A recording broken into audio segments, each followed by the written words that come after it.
your junior year, you come very close to winning that title.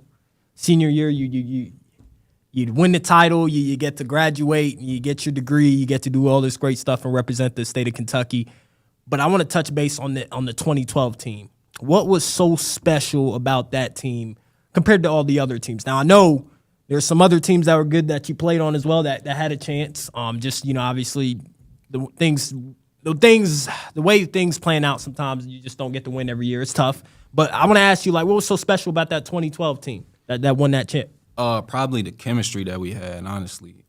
Everybody just wanted to win a championship. And it's hard for a team to do, especially with a bunch of young guys who's going to go to the league. You know what I mean? They got their eyes on the next year coming up. Yeah. But that was probably the biggest thing, man, the chemistry between the team. Everybody was bought in on winning the championship. And we had some vets that knew what it took. Like you said, the year before, we got so close, so we knew what it was going to take to get there. No, for sure, man. I want to ask you a question because I'm going to bring them questions, man. What 2012 team or the John Wall, DeMarcus Cousins team?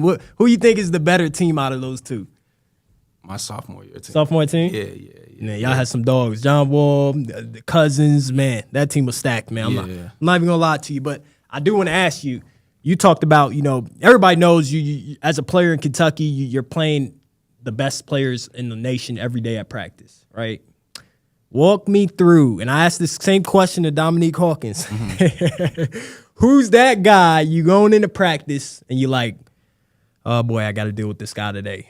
Who's the toughest guard for you? And this is from a 4-year span, because I can list a whole bunch of players. You got the Anthony Davis, John Wall, Deron Lamb, all these guys that are just tough to guard. Give me a top 2 or top 3 guys that you just were like, man, I got to go against this guy.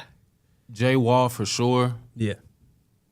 And Michael Kidd-Gilchrist. MKG. Not necessarily from he was the best scorer or anything, but his motor was just ridiculous. He never stopped. Every single day it was a battle. Every single day, picking up full court.